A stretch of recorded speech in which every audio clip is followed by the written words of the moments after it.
everyone, welcome to today's episode of Wake the Future. So today we are going to be talking about a new luxury that we have been tracking, and that luxury is silence. The ability to disconnect, to kind of remove a lot of the cognitive noise. That's something that a lot of people are unable to do, and increasingly, silence is becoming a status symbol in and of itself. Counter trends, in some cases, are equally powerful to the trends themselves. And in a world where everything is about connectivity, moment to moment, day to day, the idea that people are actually going to start paying a premium for silence, for disconnection, whatever form that might take, for boredom. We're going to talk about all these things in the next few minutes.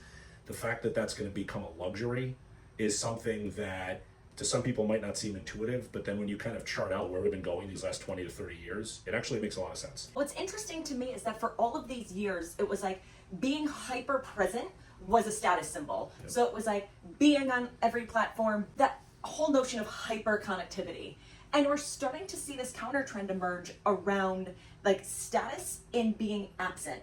Yep. And that's really interesting to me because when like being absent, more than just like, this has nothing to do with like the right to disconnect or being off the grid, but it's like carving out those moments for yourself where you can just like be with your own thoughts, where you can take your phone, put it down and not just put it on silent mode, but like mindfully and actively be like, I am going to be absent. Now, this is very Gen Z driven, but this is also very kind of elite driven because not everybody is able to disconnect. Not everyone is able to carve out a moment for a silent book club, for solo walks, for just thinking, right? Idle time is still luxury time for a lot of people. Yeah. So I love this. And to me, this is the next evolution of. So you're saying that it's different, it's distinct from that kind of idea of disconnecting. And I would argue that it's just an evolution of that. In the 1980s going into the 90s, it was a status symbol to always be connected.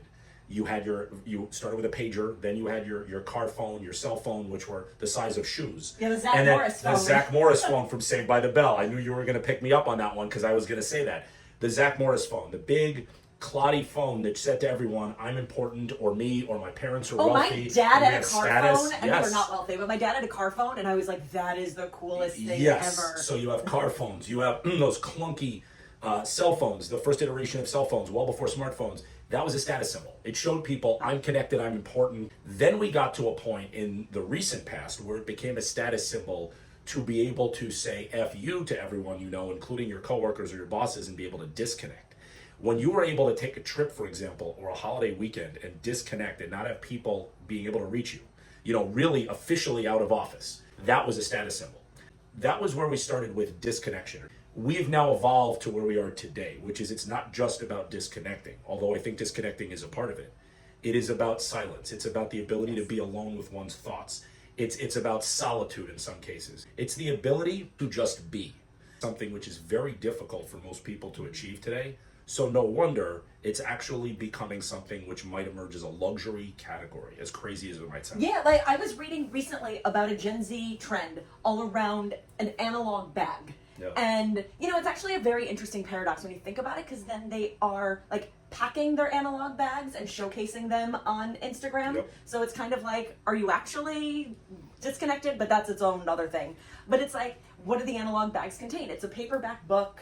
It's sometimes like a little mini board game. It's a journal. It's a pen. So the question is like, are they actually using any of these things, or is it signaling? So I want to differentiate here. A lot of this, what you're talking about, is signaling. Okay, it's a fad, it's a trend, it's cute, it's kitschy, and I'm not saying everyone doing it is doing this, but anyone who's going online to promote that they're putting together their analog bag is doing it for clout, they're doing it to signal. But there are people who are going to start to do their version of that in a disconnected way. They're not going to be posting about it online. They're not going to be bragging or humble bragging about it. It's going to be a very serious form of, I need things that are tactile. I need things that are analog. I need silence, I need quiet, I need solitude, I need disconnection, and in some cases, it might be boredom. So you brought up this theme to me and I loved it. And I saw two recent clips from well-known people that actually circulated on LinkedIn that I found very useful. The first is something which I reposted. Jonathan Haidt had posted a very brief clip from an interview being done with Hugh Grant. And Hugh Grant, in his perfectly English way, perfectly kind of like flustered way, was describing how he has noticed that having technology, cell phones, tablets around him, even if they're shut off or he's not actively using them, affects his psychology. So at a visceral level, and I feel this sometimes He's like, too. I want a sense of presence. Was that supposed to be an English accent? Was that a bad Hugh I Grant mean, impression? it was a partial English accent. It was very Cockney, which doesn't really represent all English people, let alone even all people from London. But it was funny. I mean, you want to do more? No, Okay. no, thank you. So he was talking about being present in his own space, and then he was talking about how it related, I think, to his family. And this resonated with me deeply. It was only like a 30, 45-second clip because we talk about this. We talk about this individually. We talk about this with our son. The fact that when you shut technology off or push it to the side and don't even have it around you, it actually changes your psychology. I've noticed this most profoundly when we travel and we actually are forced to be disconnected.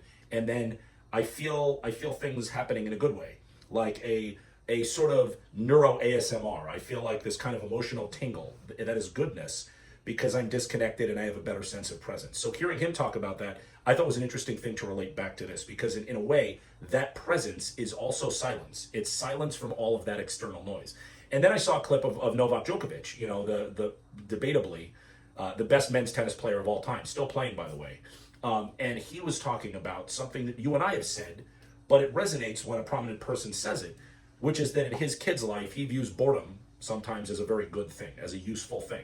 To sit in their own thoughts sometimes is a good thing. And when I hear that, I think when a child or any human is sitting in their own thoughts and dealing with boredom, and we talk about how boredom is a good thing for adults who want to be creative and for humans to stay relevant in a world of AI, for children, that boredom equals silence. And so this idea that you're talking about with silence is disconnectivity, it's boredom, it's all of the above, and I think it's so hugely important. Well, so let's look at the reality of this, though. So I got off of a call the other day. I was talking to a bunch of women, and they were like, we are so overwhelmed, we are cognitively exhausted, and like there's just so much noise out there, and everybody is feeling that sense. And we've talked for almost 2 decades about the fact that time is now the new luxury, and people feel that very acutely right now, that it's like there's so much noise, they're running out of time, everyone's like in a hamster in a wheel, right? Like just trying to catch up, trying to make ends meet. So if you think then about the conditions around human flourishing, right, from like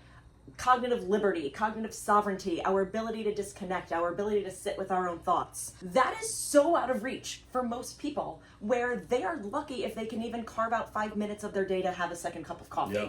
So it's like we have these two things, like on opposite ends of the spectrum, fighting with each other. And the reality for a lot of people, particularly when like they are forced to work, like they think a 40-hour work week is a luxury. The people that can afford socioeconomically to be like, you know what, I'm just gonna carve out 30 minutes of thinking time. You have vast swaths of the population that are like, well, isn't that nice, right? Like I have a latchkey kid who like, I also have to work. I'm going to put them on a tablet because I don't have the time to then spend with them to then develop their thinking muscle. So a lot of this, then it's like, that's the economic recalibration that needs to happen. Because then you layer on the fact that, yes, you have this portion of the population, Gen Z, but multi-generational, who have the ability to disconnect. Then only the 1% of them can then afford all of these new luxury experiences that are around silence as a luxury. So 2 things I was reading about recently coming out of the hospitality space. One is the rise of hushspitality. Doesn't roll easily off the tongue, but basically like acoustic retreats, silent meditations at like 5-star luxury hotels. Hospitality. It actually rolls off the tongue very easily. Do you want to say it in Hugh Grant's Cockney voice? Hospitality. That sounded more like Mary Poppins or Eliza Doolittle. I am not getting paid for my accents. You're not, but we should do an episode of just you attempting accents. That would be amazing. Then the rise of quietcations. And right, sounds great in theory, but again, who is able to afford just taking a week off here or there to just be? I think there's a huge socioeconomic component to this. There doesn't have to be. Massive. But there is. You and I cut our teeth for many years, and we have many friends in the wellness space. Among many industries we did a lot of work with, wellness was one of the primary ones. Yeah. And I firmly believe in the mission of a lot of the people who are leading the charge in wellness entrepreneurs. It's all from a good place, but unfortunately, a lot of the wellness-related services that are out there today, particularly as it relates to travel, tourism, and hospitality, they are still catered they're marketed to the upper X% of the population. And so one of the things that left a bad taste in my mouth as we worked in that sector was the fact that even when people would pay lip service to access and democratization, most things were not being democratized to enough people. The people who needed wellness the most in our world were not getting access to it. Fast forward to right here. And we are in a situation where silence, theoretically, something which should be accessible to anybody, should be democratized, but it's not. And here's why. Number one, the experiences you're talking about are not going to be affordable to most people. So when we think about day-to-day silence, a lot of that is going to relate simply to our ability to carve out quiet space or time and disconnect from our devices. And I've talked about this for a long time. And this relates to recent episodes about AI. The fact that the people who are at the lowest rungs of the socioeconomic totem pole, you see people walking around with $1,500 smartphones. Those people spend most of their disposable income, in some cases, on devices that keep them connected 24/7. It's their lifeline to the world, and they become dependent on those lifelines. So it is a luxury for people who are in the upper socioeconomic strata to say, you know what, today I'm going to shut off. But for a lot of people who don't have that luxury, they're basically already hooked on what I will call techno crack. And it is going to happen with AI as well. We did the episode on AI economics for dummies. There have to be business models that are profitable for these companies, and it's not going to be all B2C. But on the B2C side, you can bet that AI companies, like social media companies and like smartphone companies, are going to try to figure out how to hook everyone. And think about it this way. Once you get people hooked on those devices, and these are not people who have the luxury of saying, I'm going to take a silent retreat this weekend. I'm going to go to the mountains and I'm going to go to a cabin this weekend, but they're stuck in whatever environment they're in. It might be in the middle of a big city. They don't have the luxury of this silence that we're talking about. So it's going to become something that is even less attainable. So you want to talk about it as a luxury. It is ultimately going to be a real luxury. And my question for us to ponder, and for anyone who watches this, is how do we take this and figure out a way to democratize it or advocate for it as something which is a basic human need? Yes, it is a luxury, and as is the case with any luxury, it is not just a huge market segment, but like massive amounts of money are going to be made in the service of this new, what I would dub, silence economy. And that is the biggest question. I don't have the answer to it, other than going back to our framework of agency and identity. A core part of agency will be, it's not going to be in spending thousands upon thousands of dollars at like a silent retreat or having like a hermetically sealed hotel room that insulates you from city noise. But like, it could just be in those micro moments, those little micro moments when we talk about flexing the thinking muscle. Part of that is not just staying cognitively sovereign, right? Keeping your own thoughts uniquely yours and having control over them. But a core part of that is going to be even just like little micro meditations where like even 30 seconds of just, all right, I'm going to take this and I'm going to put it down. All of you have heard like my diatribes on the importance of picking up a physical pen and piece of paper, both for the future of education and the future of thought, that it could just be as simple as like carving out that moment of silence to just write something down, a couple of sentences. And again, these seem like such like silly examples of this, but they're not. But then it takes it into something that is less this luxury. And like, again, so many people are sick and tired of having these things catered to the 1% of 1% as these disparities grow and become so much more extreme, that a core part of agency is going to be like, you know what, like maybe it just is that moment that I take with my family, or like at bedtime, the end of the day. Part of what I've been thinking about with the silence economy, like you joke about it all the time, is maxing, right? And like the whole thing now is Gen Z. We were with our cousins last weekend. We were talking about, with Gen Zs, about how they don't go out as much because they want to sleep max.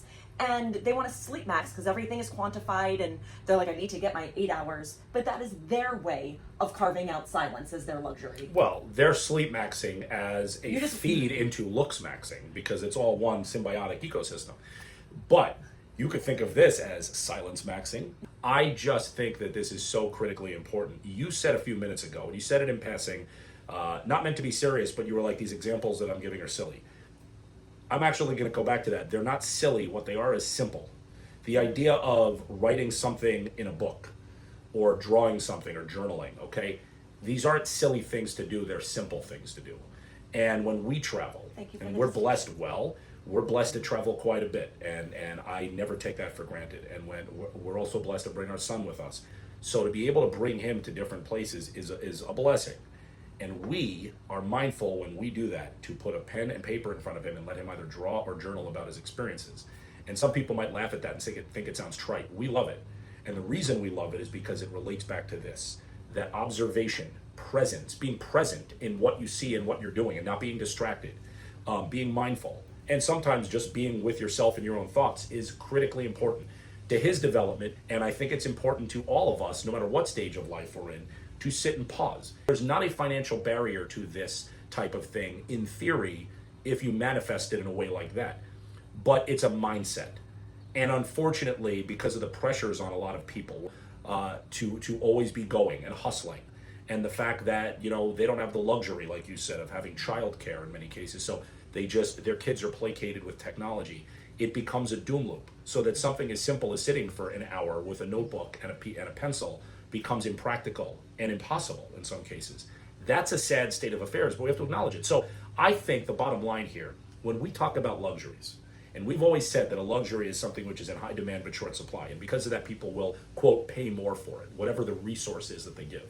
We always said that luxuries were time, trust, truth, and here we go, silence and or presence. That's a luxury. So thank you for being present with us today. Super curious as to how any of you carve out those moments of silence for yourselves. So drop your thoughts in the comments below. Make sure to like, follow, and subscribe for more. Check out our website, wakethefuture.com, and we'll see you next week.